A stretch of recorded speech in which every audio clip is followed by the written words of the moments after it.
Welcome to all of the ਸਵਾਗਤ ਹੈ ਤੁਹਾਡੇ ਆਪਣੇ ਚੈਨਲ MSW ਸਟੱਡੀ ਦੇ ਵਿੱਚ। ਔਰ ਗੱਲ ਕਰਦੇ ਹਾਂ ਪੰਜਾਬ ਦੇ ਵਿੱਚ ਇੱਕ ਨਵੀਂ ਹੋਰ ਵੈਕੈਂਸੀ ਜਿਹੜੀ ਆ ਚੁੱਕੀ ਹੈ। ਤੁਸੀਂ ਦੇਖ ਸਕਦੇ ਹੋ ਹਰ ਰੋਜ਼ ਆਪਣੇ ਚੈਨਲ ਤੇ ਜਿਹੜੀ ਨਵੀਂ ਤੋਂ ਨਵੀਂ ਵੈਕੈਂਸੀ ਦੀ ਜਿਹੜੀ ਤੁਹਾਨੂੰ ਇਨਫੋ ਮਿਲਦੀ ਰਹਿੰਦੀ ਹੈ।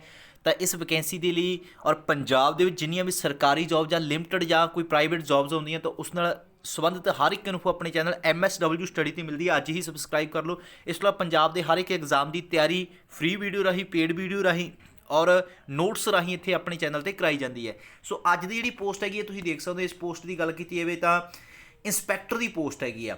ਤਾਂ ਇਸ ਪੋਸਟ ਦੀ ਜੇ ਗੱਲ ਕੀਤੀ ਜਾਵੇ ਬਿਲਡਿੰਗ ਇੰਸਪੈਕਟਰ ਦੇ ਵਿੱਚ ਜਿਹੜੀ ਇਹ ਵੈਕੈਂਸੀ ਹੈਗੀ ਆ। ਔਰ ਡਿਪਾਰਟਮੈਂਟ ਤੁਸੀਂ ਦੇਖ ਸਕਦੇ ਹੋ PPSC ਵੱਲੋਂ ਜਿਹੜੀ ਇਹ ਕੱਢੀ ਗਈ ਹੈ। ਕਿਸ ਡਿਪਾਰਟਮੈਂਟ ਵਿੱਚ ਹੈ ਸਭ ਤੋਂ ਪਹਿਲਾਂ ਉਹ ਗੱਲ ਕਰ ਲਈਏ। ਅਤੇ ਪੋਸਟਾਂ ਦੀ ਡਿਵਾਈਡੇਸ਼ਨ ਕੀ ਹੈ ਉਹ ਵੀ ਤੁਹਾਨੂੰ ਦੱਸ ਦਿੰਦੇ ਆ। ਤੁਸੀਂ ਦੇਖ ਸਕਦੇ ਹੋ ਕੁੱਲ ਪੋਸਟਾਂ ਕਿੰਨੀਆਂ ਹੋਣਗੀਆਂ, ਸਾਰਾ ਕੁਝ ਇੱਥੇ ਇਹਨਾਂ ਨੇ ਦੱਸਿਆ ਹੈਗਾ। ਔਰ ਦੇਖੋ ਨੰਬਰ ਆਫ ਰਿਜ਼ਰਵੇਸ਼ਨ ਦੀ ਜਿਹੜੀ ਪੋਸਟ ਉਹ ਵੀ ਨਾਲ ਦੱਸੀ ਹੈਗੀ ਹੈ।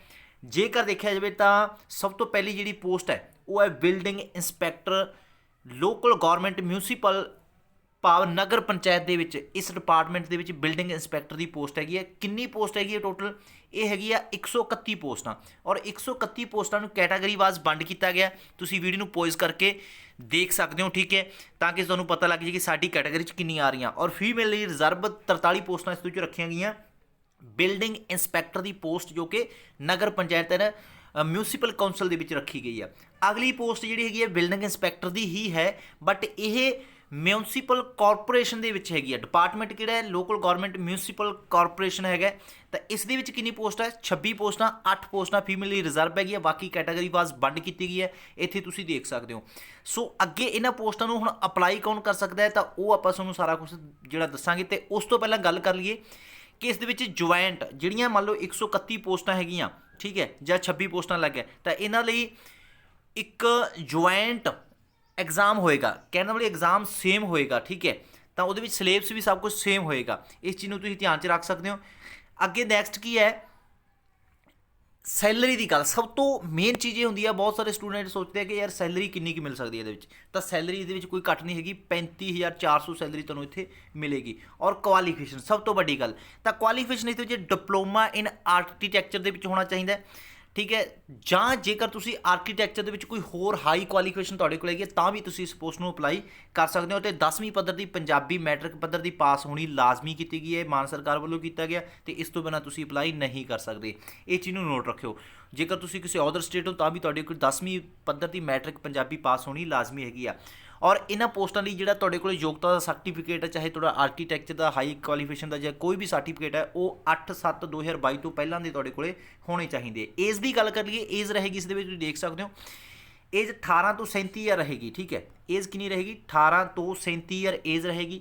ਔਰ ਨੈਕਸਟ ਤੁਸੀਂ ਦੇਖ ਸਕਦੇ ਹੋ ਏਜ ਰਿਲੈਕਸ਼ਨ ਦਿੱਤਾ ਗਿਆ ਕੈਟਾਗਰੀ ਵਾਈਜ਼, ਠੀਕ ਹੈ। SC BC ਨੂੰ 42 ਸਾਲ ਤੱਕ ਜਿਹੜੀ ਛੋਟ ਦਿੱਤੀ ਗਈ ਹੈ। ਔਰ ਇਸ ਤੋਂ ਇਲਾਵਾ ਜਿਹੜੇ ਗੌਰਮੈਂਟ ਇੰਪਲਾਈ ਹੈਗੇ ਆ ਤਾਂ ਉਹਨਾਂ ਨੂੰ 45 ਸਾਲ ਤੱਕ ਏਜ ਲਿਮਟ ਦੀ ਜਿਹੜੀ ਇੱਥੇ ਉਹ ਦਿੱਤੀ ਗਈ ਹੈ। ਔਰ ਜੇਕਰ ਇਸ ਪੋਸਟ ਦੀ ਗੱਲ ਕੀਤੀ ਤਾਂ ਹੋਰ ਇਸ ਦੇ ਵਿੱਚ ਤੁਸੀਂ ਦੇਖਦੇ ਹੋ ਐਗਜ਼ਾਮ ਦੇ ਵਿੱਚ ਸਿਲੇਬਸ ਕੀ ਹੋਏਗਾ।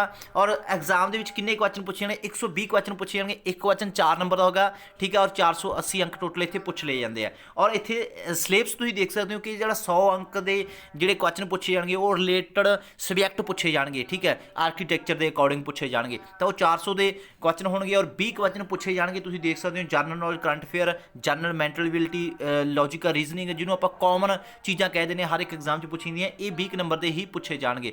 ਔਰ ਇਸ ਐਗਜ਼ਾਮ ਦੇ ਵਿੱਚ ਜਿਹੜਾ ਮੈਰਿਟ 'ਚ ਆਏਗਾ ਤਾਂ ਉਸ ਪੋਸਟ ਲਈ ਜਿਹੜਾ ਅਪਲਾਈ ਕਰ ਸਕਦਾ ਹੈ, ਸੌਰੀ ਭਰਤੀ ਹੋ ਜਾਏਗਾ ਇਸ ਪੋਸਟ ਦੇ ਵਿੱਚ, ਤਾਂ ਕੁਆਲੀਫਾਈ ਕਰ ਲੇਗਾ। ਔਰ ਇੱਥੇ ਨੇ ਐਗਜ਼ਾਮ ਦਾ ਜਿਹੜਾ ਟਾਈਮ ਦਿੱਤਾ 2 ਘੰਟਿਆਂ ਦਾ ਐਗਜ਼ਾਮ ਹੋਏਗਾ, ਠੀਕ ਹੈ। ਇਸ ਤੋਂ ਇਲਾਵਾ ਹੁਣ ਜਿਹੜੀ ਮੇਨ ਚੀਜ਼ ਤੁਹਾਡੀ ਰਹੇਗੀ ਔਨਲਾਈਨ ਅਪਲਾਈ ਹੋਊਗਾ। ਔਨਲਾਈਨ ਅਪਲਾਈ ਤੁਸੀਂ ਕਿਵੇਂ ਕਰਨਾ ਹੈ? ਜਿਹੜੀ PPSC ਦੀ ਵੈਬਸਾਈਟ ਹੈਗੀ ਹੈ, ਵੈਬਸਾਈਟ ਮੈਂ ਤੁਹਾਨੂੰ ਦਿਖਾ ਦਿੰਦਾ ਕਿਹੜੀ ਵੈਬਸਾਈਟ ਹੈ। ਇਹ ਵਾਲੀ ਵੈਬਸਾਈਟ ਹੈ। ਇੱਥੇ ਜਾ ਕੇ ਤੁਸੀਂ ਜਿਹੜਾ ਕਲਿੱਕ ਕਰਕੇ ਆਟੋਮੈਟਿਕ ਜਿਹੜਾ ਪਹੁੰਚ ਜਾਓਗੇ ਲੌਗਇਨ, ਅਤੇ ਉੱਥੇ ਆਪਣੀ ID ਲੌਗਇਨ ਕਰਕੇ ਤਾਂ ਤੁਸੀਂ ਅਪਲਾਈ ਕਰ ਸਕਦੇ ਹੋ। ਔਰ ਨਾਲ ਦੀ ਨਾਲ ਲਾਸਟ ਡੇਟ ਤੁਸੀਂ ਦੇਖ ਸਕਦੇ ਹੋ, ਲਾਸਟ ਡੇਟ ਸੇਮ ਹੀ ਰਹੇਗੀ, 8/7/2022 ਰਹੇਗੀ। ਇਸ ਤੋਂ ਪਹਿਲਾਂ ਹੀ ਤੁਹਾਡੇ ਜਿਹੜੇ ਯੋਗਤਾ ਵਾਲੇ ਸਰਟੀਫਿਕੇਟ ਮੰਨੇ ਜਾਣਗੇ। ਹੁਣ ਸਭ ਤੋਂ ਵੱਡੀ ਚੀਜ਼ ਜਿਸ ਚੀਜ਼ ਦਾ ਮੈਂ ਵਿਰੋਧ ਕਰਦਾ, ਇਹ ਬਹੁਤ ਜਿਹੜੀ ਅਹਿਮ ਚੀਜ਼ ਹੈ, ਇਸ ਚੀਜ਼ ਦਾ ਸਾਰਿਆਂ ਨੂੰ ਹੀ ਵਿਰੋਧ ਕਰਨਾ ਚਾਹੀਦਾ। ਉਹ ਕੀ ਚੀਜ਼ ਹੈ? ਤਾਂ ਇਹ ਵਾਲੀ ਚੀਜ਼ ਹੈ ਕਿ ਫੀਸ। ਪੰਜਾਬ ਦੇ ਵਿੱਚ ਕੋਈ ਵੀ ਪੋਸਟ ਆਉਂਦੀ ਹੈ ਉਸ ਦੇ ਵਿੱਚ ਬਹੁਤ ਜ਼ਿਆਦਾ ਫੀਸ ਲਈ ਜਾਂਦੀ ਹੈ। ਤਾਂ ਇਹ ਇਸ ਚੀਜ਼ ਦਾ ਵਿਰੋਧ ਕਰੋ। ਔਰ ਮੈਂ ਵੀ ਨਿੱਜੀ ਤੌਰ 'ਤੇ ਵਿਰੋਧ ਕਰਦਾ ਕਿ ਇੰਨੀ ਫੀਸ ਨਹੀਂ ਹੋਣੀ ਚਾਹੀਦੀ, ਠੀਕ ਹੈ। ਸੋ ਫੀਸ ਲਗਭਗ ਇਹਨਾਂ ਨੇ ਤੁਸੀਂ ਦੇਖ ਸਕਦੇ ਹੋ ਸ਼ਡਿਊਲ ਕਾਸਟ ਦੇ ਲਈ ਹੀ ਜਿਹੜੀ ਜਾਂ ਬੈਕਵਰਡ ਕਲਾਸ ਦੇ ਲਈ ਹੀ 750 ਫੀਸ ਹੈਗੀ ਆ, ਔਰ ਜਰਨਲ ਦੇ ਲਈ ਤਾਂ ਇਸ ਤੋਂ ਵੀ ਉੱਪਰ ਹੁੰਦੀ ਹੈ, ਠੀਕ ਹੈ। ਤੇ ਇਸ ਚੀਜ਼ ਨੂੰ ਤੁਸੀਂ ਧਿਆਨ 'ਚ ਰੱਖ ਸਕਦੇ ਹੋ। ਦੇਖੋ ਇੱਥੇ 1500 ਫੀਸ ਇਹਨਾਂ ਨੇ ਲਿਖਿਆ ਹੋਇਆ ਜਰਨਲ ਵਾਸਤੇ, ਤਾਂ ਕਾਫੀ ਜ਼ਿਆਦਾ ਜਿਹੜੀ ਬੇਰੁਜ਼ਗਾਰਾਂ ਦੇ ਨਾਲ ਇਹ ਇੱਕ ਧੱਕਾ ਕਹਿ ਸਕਦੇ ਹਾਂ।